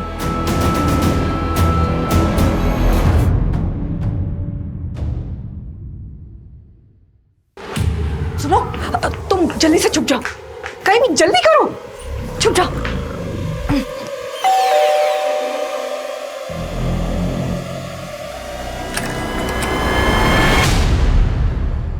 ऋतुजा, मुझे दोबारा से जाना है, जल्दी से कुछ खाने को दे दो। अरे अभी तो आए और अभी जाने की बात कर रहे हो? अरे एक केस के सिलसिले में जाना है, मुश्किल केस है थोड़ा सा। अगर ध्यान नहीं दिया तो कोई बेगुनाह फंस सकता है।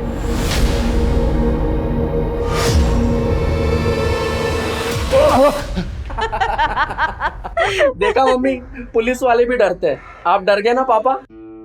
लेकिन अचानक हॉस्टल से तू यहाँ पर कैसे आ गया? अरे पूरे 3 महीने बाद आया है और ये मंडे फिर से चला जाएगा। हाँ वो सब तो ठीक है, लेकिन तेरी पढ़ाई ठीक चल रही है ना? पापा अब तो पढ़ाई की बात मत करो ना। हम आप ही का वेट कर रहे थे। बहुत जोरों की भूख लगी है, मम्मी खाना खिलाओ ना। चलो चलो मुझे भी जाना है।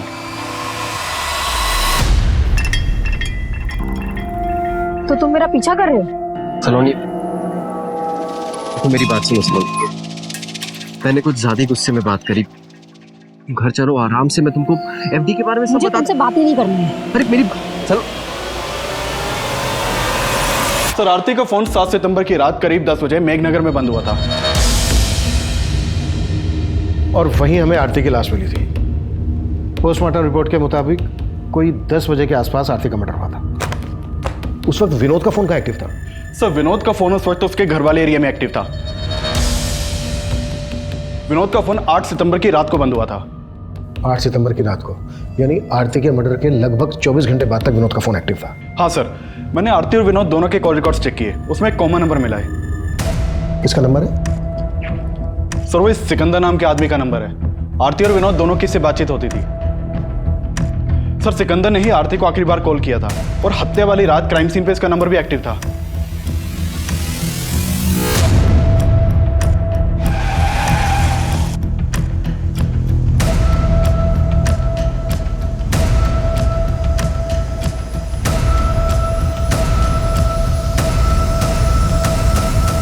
अरे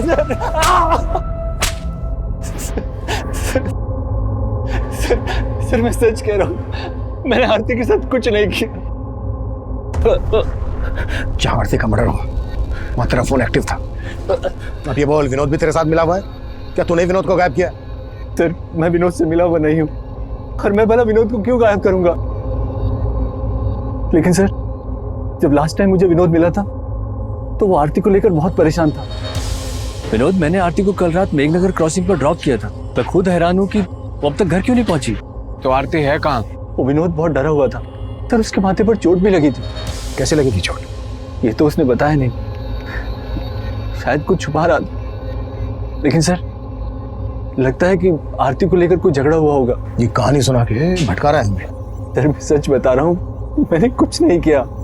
विनोद और आरती इतने फोन क्यों करते थे तुझे? सर, वो विनोद मेरे गैराज में जॉब करता था।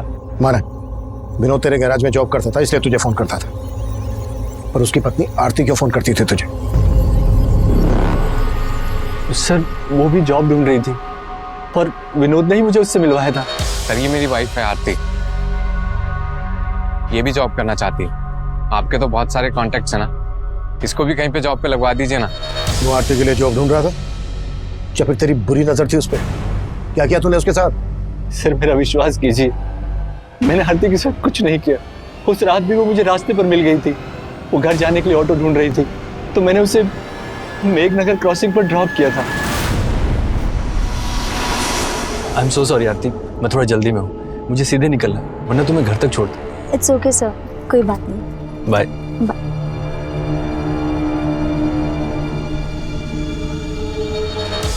उसके बाद क्या हुआ मुझे कुछ नहीं पता सर। ये कहानी बनाना बंद कर, 5 मिनट के बाद सब बदलेगा। साले सर,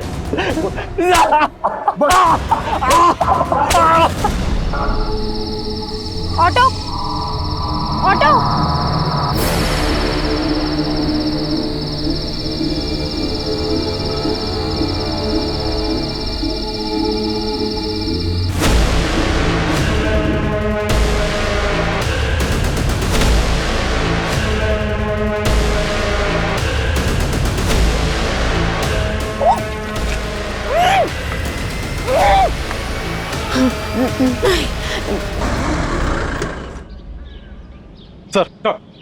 सर, सिकंदर को बहुत तोड़ा लेकिन वो कुछ उगला नहीं।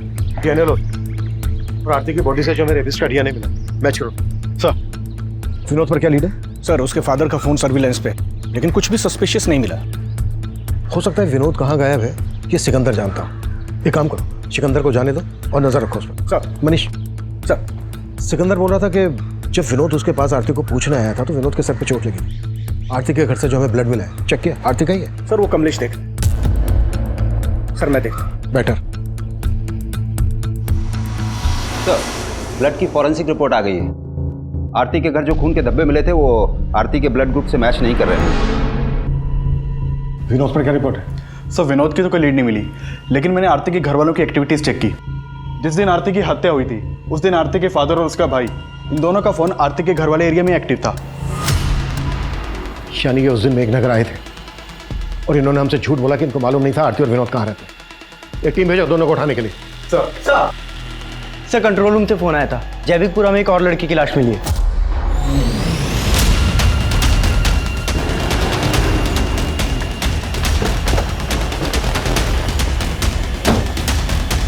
पीछे हो जाओ। सलोनी की लाश को देखते ही पुलिस को लगा था कि शायद सलोनी की हत्या आरती की हत्या की मोडस ऑपरेंडी इस्तेमाल करके की गई है। आरती की तरह सलोनी के साथ भी दुष्कर्म किया गया था और फिर उसे पत्थर से कुचलकर मार दिया गया था। सलोनी का पति आकाश भी शक के घेरे में था और पुलिस सलोनी और आकाश से जुड़ी हर जानकारी जुटा रही थी। वहीं आरती के केस में आरती के पिता और भाई की भूमिका भी संदिग्ध नजर आ रही थी। तुम दोनों ने बोला था कि तुम दोनों को पता नहीं था कि विनोद और आरती कहाँ रहते थे। 7 सितंबर को तुम दोनों मेघनगर में थे जहां आरती रहती थी।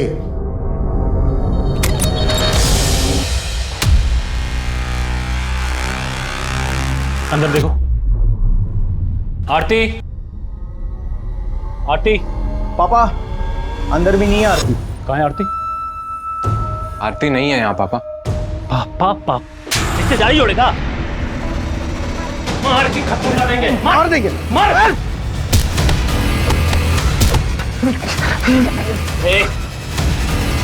कहाँ है हमारी बेटी? मुझे नहीं मालूम है। ये नहीं मानेगा ये। फोन कहाँ है इसका? आरती का नंबर होगा। आरती तू कहाँ है बेटा? पापा। आरती, आरती बता। साले हम लोग घबरा गए थे और हम दोनों वहां से चले गए थे साहब। ऐसे नहीं उगलेंगे दोनों। कटस! इन पैसे भरोसा नहीं कर सकते। इनका भी डीएनए लो और रेपिस्ट के डीएनए से मैच करवाओ। हाँ मनीष बोलो। सर ये सलोनी और आकाश की आपस में बनती नहीं थी। पड़ोसियों ने कहा कि वो आपस में काफी झगड़ा करते थे और उसी की एक कुलीग ने कहा कि वो तो अपने पति से डाइवोर्स लेने तक की बातें कर रही थी। सर ये क्या बोल रहे हैं आप? सर झगड़े किन मियां बीवी के बीच में नहीं होते। ड्रामा बंद करिए। सब पता है हमें। सलोनी की हत्या से 3 दिन पहले तूने तेरी और सलोनी की 7 लाख की एफडी तोड़वाई थी। और क्या क्या किया तूने अब ये तो हमें बता। सर मैं सच कह रहा हूँ, मैंने कुछ नहीं किया। जरूर इस सब में उसके चाचा का हाथ है। वो उससे 12 लाख रुपए मांगकर उसको टॉर्चर कर रहे थे सर। क्या? जी सर। सलोनी के पेरेंट्स की डेथ के बाद सलोनी के चाचा ने उसके घर पर कब्जा कर लिया था और उसे 12 लाख की मांग कर रहे थे कि अगर वो 12 लाख रुपए दे दे तो वो घर छोड़ देंगे। और सलोनी पैसा देने के लिए तैयार भी हो गई थी, इसलिए मैंने वो एफडी तोड़वाई थी सर। मुझे तुमसे बहस करने की जरूरत नहीं है। मुझे मेरे पैसे वापस चाहिए तुरंत। मैंने बोला ना तुमसे, वो पैसे मैंने इन्वेस्ट कर दिए हैं। देखो आकाश, प्लीज मुझे मेरे पैसे वापस कर दो। मुझे चाचा को 12 लाख रुपए का इंतजाम करके देना है। वो तुम्हारा अपना घर है, अपने घर के लिए तुम 12 लाख क्यों दोगी? वो पैसे तो मैंने बचा लिए, लेकिन बाद में मैंने चेक किया तो घर से सलोनी के गहने गायब थे। घर से सलोनी के गहने गायब और ये बात तू हमें अब बता रहा है? सर मैंने कल रात में ही चेक किया था। अरे ऋतुजा जी आइए आइए। दरअसल हम आप ही के बारे में इनसे बात कर रहे थे। अच्छा हाय विष्णु। नमस्ते, बैठिए। Nice to meet you. वैसे विक्रांत भाई आपके बारे में बड़ी तारीफ कर रहे थे। अच्छा। दरअसल वो अपना दफ्तरगंज वाला एरिया है ना, वहाँ की जमीन इन्हें पसंद है, खरीदना चाहते हैं। बस इनकी एक छोटी सी डिमांड है। डिमांड? जी। और वो डिमांड सिर्फ आप ही पूरी कर सकती हैं। लेकिन आपकी डिमांड क्या है?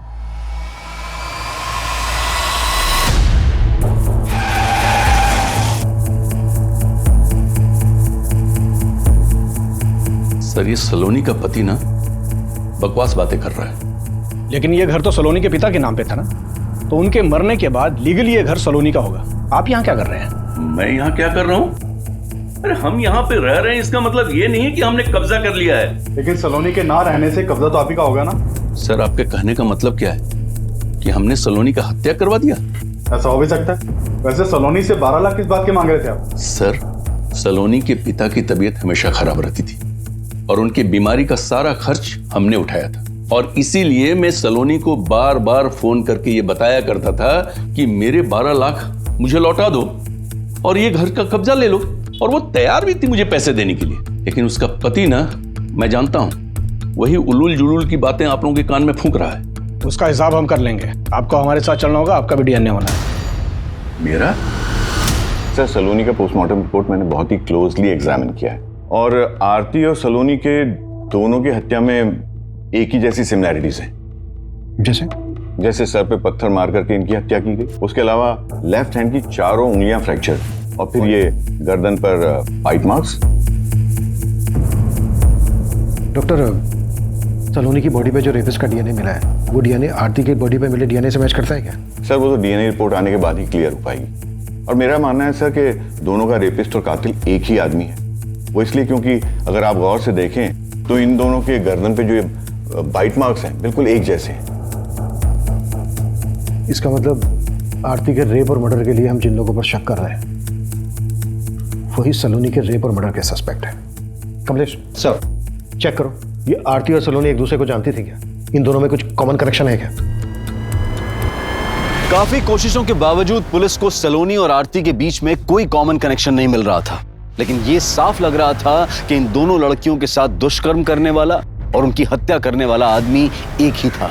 देखते ही देखते इन दोनों केसेस ने पूरे क्षेत्र में हड़कंप मचा दिया। विमेन सेफ्टी को लेकर पुलिस पर सवाल उठने लगे और इसी दौरान कुछ ऐसा हुआ जिसने पुलिस को फिर से हैरान कर दिया। कमलेश, कहां था तू? ये टाइम है आने का? रो क्यों रहा है? मनीष, क्या हुआ? ऋतुजा का कुछ पता नहीं चल रहा है यार। हमारी पत्नी कल रात से गायब कैसे? कमलेश, कुछ मालूम नहीं चल रहा है सर। रोज की तरह रात को घर पहुंचा तो ऋतुजा घर पर नहीं थी सर। नॉर्मली 6-7 बजे तक घर पहुंच जाती है। इधर हमने इंतजार किया लेकिन वो आई नहीं। फिर हमने उसके पार्टनर विक्रांत को फोन लगाया सर। विक्रांत, ऋतुजा अभी तक घर नहीं पहुंची है, तुमसे कुछ बोल के गई है क्या? वो तो शाम को 5:30-6 बजे के आसपास ही दुकान से निकल गई है सर। रात भर ढूंढते रहे लेकिन कुछ। कमलेश, ये बात तुमने हमें रात ही क्यों नहीं बताई? सर, हमें लग रहा था कि मिल जाएगी लेकिन अब कुछ समझ में नहीं आ रहा है सर। कमलेश, हिम्मत रखो, हम ढूंढ लेंगे तुम्हारी पत्नी ऋतुजा को। सर,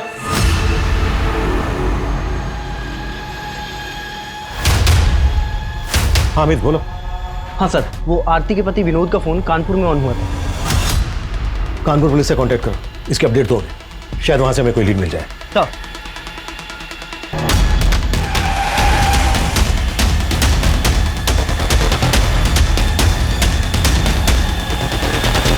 ऋतुजा जी को लेकर मैं खुद परेशान हूं सर।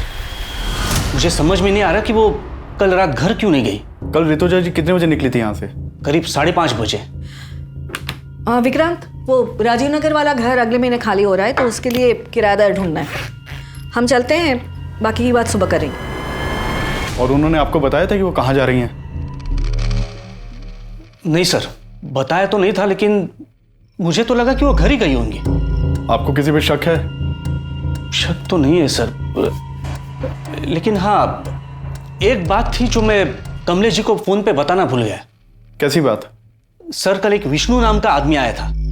हमारा दफ्तरगंज वाला एरिया है, वहां की जमीन खरीदनी थी उसे, लेकिन उसकी एक डिमांड थी जो ऋतुजा जी को पसंद नहीं आई। आपकी डिमांड क्या है? एक्चुअली ऋतुजा जी, वो जो जमीन है उसके एकदम पास एक छोटी सी जमीन का टुकड़ा है जहाँ पे कुछ झुग्गी झोपड़ियाँ भी है। मैं चाहता हूँ कि वो जमीन का टुकड़ा हमें मिले। वो जमीन उन आदिवासियों की है, आपको कैसे मिल सकती है? तो उनको कुछ पैसे दे देंगे ना, इसमें कौन सी बड़ी बात है। देखिए, हमें वो जमीन का टुकड़ा चाहिए और हम जानते हैं कि वो काम सिर्फ आप करवा सकती हैं। वैसे भी आपके पति तो। उठ जाइए, उठ जाइए और निकलिए यहाँ से। आप बदतमीजी कर रही हैं। तो क्या हाथ उठा के बात करें? ऋतुजा जी ने जिस तरह उसे भगा दिया, हो सकता है उसी ने उसका बदला लिया हो। कौन था ये आदमी? इसका कुछ नाम एड्रेस मालूम है आपको? हाँ सर, बताएं। सर, कमलेश जी की बीवी ऋतुजा का फोन कल रात हरिनगर एरिया में बंद हुआ था। कमलेश से पूछो कि हरिनगर में उसकी जान पहचान वाला कोई रहता है क्या? सर, हमने कमलेश जी से बात की है। उनका कहना है कि वहाँ उनका ऐसा कोई भी नहीं रहता जहाँ ऋतुजा जा सके। तो पूरे हरिनगर में अच्छे से पूछताछ करो। सर, एक तरफ हेड कांस्टेबल कमलेश की पत्नी ऋतुजा की तलाश की जा रही थी, तो विनोद को भी एक प्राइम सस्पेक्ट मानकर ढूंढा जा रहा था। दोनों क्राइम सीन्स के एरिया के आसपास मौजूद कई सीसीटीवी फुटेजेस को लगातार खंगाला जा रहा था। वहीं ऋतुजा के पार्टनर विक्रांत के बयान के आधार पर अब विष्णु बिष्ट को भी तलब किया गया। सर, ऋतुजा जी ने जब मना किया तो मैंने बात वहीं खत्म कर दी। बात खत्म नहीं हुई। ऋतुजा ने जलील करके निकाला था तुझे, पूरा तो लगाओ। सर, लगा था, लेकिन मैं वहां पे अपनी मर्जी से नहीं गया था। मुझे विक्रांत ने फोन करके बुलाया था। विक्रांत ने? जी।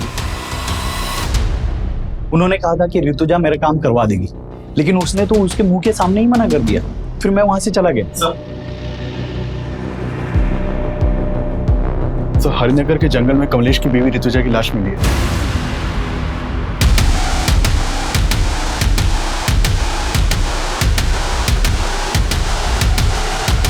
पीछे।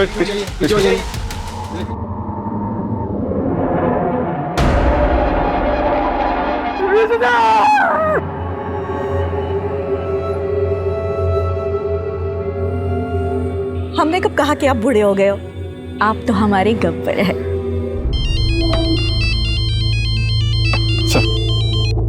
हेलो, ठीक है सर, विनोद कानपुर में पकड़ा गया है।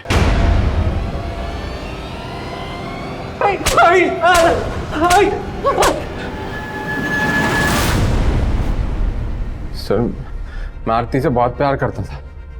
मैंने कुछ नहीं किया है। फिर भागा क्यों था? सर, मैं डर गया था। उस दिन जब आरती के घर वाले आए तो उन्होंने मुझे बहुत मारा। तब तो हम वहाँ से चले गए थे, लेकिन उस रात आरती घर पर नहीं आई। और फिर आरती की हत्या की खबर पढ़ के मैं बहुत डर गया था सर। डर गया था? अगर डर गया था तूने कुछ नहीं किया तो डरने की क्या जरूरत है? सर, मुझसे गलती हो। पैसों की तंगी में मैंने आरती की लाइफ बर्बाद कर दी। पैसे की तंगी? तो कहना क्या चाहता है? सर, मैं चाहता था कि आरती की जॉब लग जाए, लेकिन सिक्का ने मुझसे कहा कि अगर मैं आरती को उसके साथ। वो तुम्हें समझ में आ रहा है? तुम क्या बोल रहे हो? आरती, समझने की कोशिश करो। 3 महीने से किराया नहीं दिया है, कुछ नहीं बचा है हमारे पास। और आरती, अगर तुम नहीं मानी ना तो मकान मालिक हमें घर से बाहर निकाल देगा। तुम ये कहना चाहते हो कि मैं चंद पैसों? आरती, चंद पैसे नहीं है, जरूरत है हमारी अभी। तो क्या करें, घर चले जाएं? एक्सेप्ट करेंगे वो? मार डालेंगे आरती हमें। आरती, जब तक मुझे कुछ अच्छा काम नहीं मिलता तब तक कर लेते हैं ना।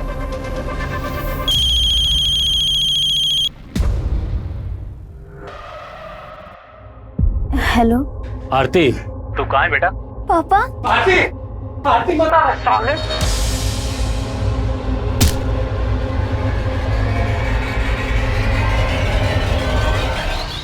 तो जब मुझे पता चला कि आरती के साथ इतना सब कुछ हुआ है तो मेरा शक सीधा सिकंदर पर ही गया।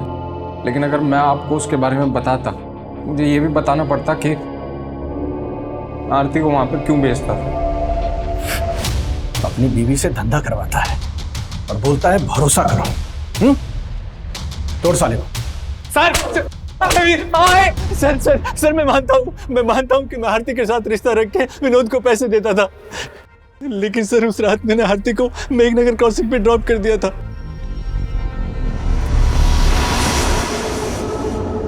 उसके बाद आरती के साथ क्या हुआ मुझे सच में कुछ नहीं मालूम सर। आरती के अलावा और किन किन लड़कियों के साथ रिश्ता है तुम्हारा?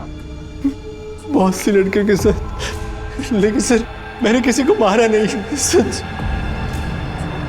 ये सलोनी है, इसके साथ भी तुम्हारा रिश्ता था? नहीं सर, मैं इसे नहीं जानता। कमलेश, तुम्हें विक्रांत पर शक नहीं है? नहीं सर, ऋतुजा ने कभी विक्रांत के बारे में ऐसा कुछ बताया नहीं। विष्णु ने हमें बताया कि उसने विक्रांत के कहने पर ही दफ्तरगंज की ट्रैवल एरिया वाली जमीन खाली करवा के खरीदने की डिमांड रखी थी। हो सकता है ऋतुजा का मना करना विक्रांत को बुरा लगा हो और विक्रांत ने ही ऋतुजा का रेप और मर्डर किया हो, बाकी दोनों मर्डर्स का एमओ इस्तेमाल कर। हमारी तो कुछ समझ में नहीं आ रहा है सर।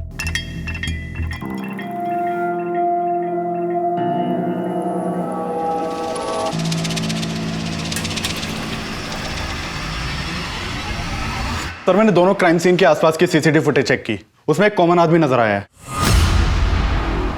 ये देखिए सर, ये आदमी मेघनगर में आरती के पीछे जाता हुआ दिख रहा है और जैविकपुरा में सलोनी के पीछे। है कौन ये आदमी? सर खबरियों से पता लगवाया मैंने, ये एक चरसी है, नशे के लिए चोरी लूट करता है, हमने इसे उठवा लिया है। सर मैंने किसी को नहीं मारा सर। सर मामूली सा चोर हूँ सर। रेप नहीं किया सर मैंने। ये सब मैंने कुछ नहीं किया सर। कुट्टो। सर नहीं। सर वो चरसी भी कुछ नहीं हुआ है। उसका वीडियो ले लो और ऋतुजा के मर्डर के दौरान कमलेश की एक एक एक्टिविटीज चेक करो। सर। किशोर, तीनों विक्टिम्स का कातिल अभी तक पकड़ा नहीं गया है। वो जल्द से जल्द हमारी गिरफ्त में होना चाहिए, इससे पहले कि वो किसी और को अपना शिकार बनाए।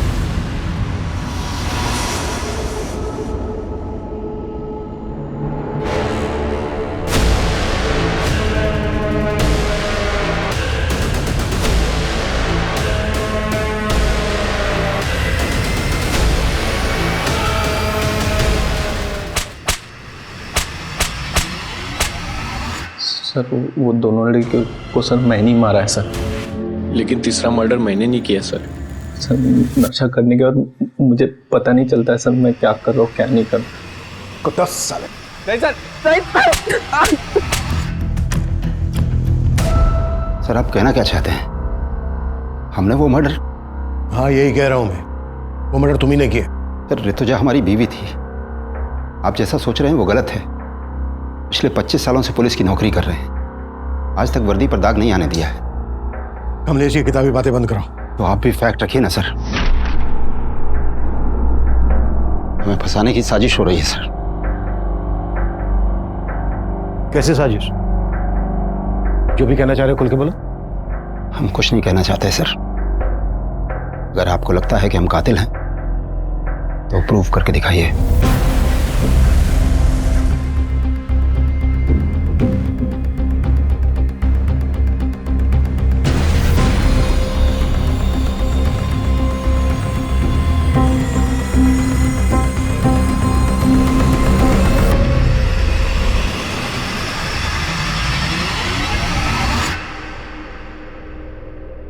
हेलो डॉक्टर, ऋतुजा की पोस्टमार्टम रिपोर्ट का क्या स्टेटस है?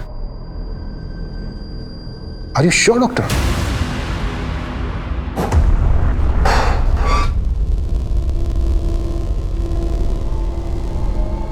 सब क्या है ये सब? इतने सालों काम करने की तुम प्रूव करने की बात कर रहे थे ना, अब हम प्रूफ के साथ आए हैं। कहना क्या चाहते हैं आप? वो ये कि तुम्हारी पत्नी ऋतुजा की बॉडी पे जो खरोंच के निशान मिले हैं वो आरती और सलोनी की बॉडी पे मिले खरोंच के निशान के जैसे तो हैं, लेकिन एक ही आदमी ने नहीं बनाए। कुछ समझा नहीं। ऋतुजा की बॉडी पर खरोंच के निशान पर्पसली बनाए गए। आरती और सलोनी की बॉडी पर जो खरोंच के निशान मिले हैं वो तब बने जब वो जिंदा थी। अभी बात हुई मेरी डॉक्टर से, डॉक्टर का कहना है कि ऋतुजा के गले पे जो बाइट मार्क है वो आरती और सलोनी के गले पे मिले बाइट मार्क से बिल्कुल अलग है, मतलब अलग आदमी का है। डॉक्टर ने यह भी बताया कि ऋतुजा का रेप नहीं हुआ था, जबकि आरती और सलोनी का रेप हुआ था।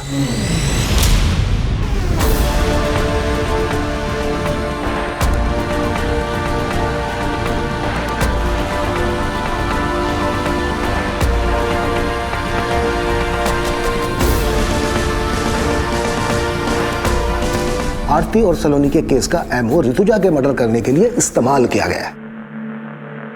अब सवाल यह बनता है कि आरती और सलोनी के केस के एमओ की बारीकी हमारी टीम और पोस्टमार्टम डॉक्टर के अलावा किसी और को तो मालूम नहीं। हमने ना ही किसी अखबार में दिया, ना ही सोशल साइट पर। यह एमओ कुछ ज्यादा ही परफेक्टली इस्तेमाल किया गया, इसलिए हमें तुम पर शक हुआ। और हमने जब तुम्हारे घर पे नजर रखी तो हमें कलसी नाम की लड़की के बारे में पता चला। रिश्तेदार है ना तुम्हारी, हमने कलसी और तुम्हारे बेटे सरंत दोनों को उठवा लिया। सर हम और सारंत एक दूसरे को बचपन से जानते हैं। हम अपनी सारी प्रॉब्लम्स हमेशा सारंत के साथ ही शेयर करते थे और हमें पता ही नहीं चला कि हम कब एक दूसरे के करीब आ गए। तुम दोनों तो कजन हो ना, फिर भी। सर हमसे एक बार भूल हो गई थी, हमने सोचा दोबारा ऐसा नहीं करेंगे, लेकिन ऐसा नहीं हो पाया सर। मैं उस वीकेंड पे हॉस्टल से सीधा घर पे आया था और मम्मी पापा की एब्सेंस में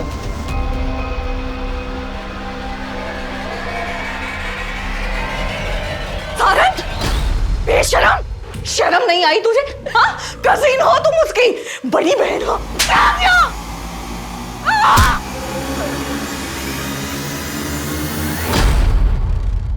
हम डर गए थे सर, और पापा को बताने के अलावा हमारे पास और कोई चारा नहीं था। हमने पापा को कॉल किया सर। हेलो पापा। क्या हुआ मम्मी को? Papa mummy. ऋतुजा, क्या हुआ है? सच सच बताओ क्या हुआ है? दोनों लोग तुम सच सच बताओ क्या हुआ है? क्या हुआ है? मुझे माफ कर दो पापा। सर, हम अपने बेटे को बचाना नहीं चाहते थे, लेकिन उसको गिड़गिड़ाते देख हमारा मन पसीज गया। सोचा कि ऋतुजा को तो खो ही चुका हूं, और अब बेटे। हम मानते हैं कि हम अपने फर्ज से डगमगा गए थे सर, पर हम बेबस थे। बेबस थे साहब। आरती और सलोनी वो बेबस पीड़िताएं थीं जिनके अपनों ने कभी उनका साथ नहीं दिया।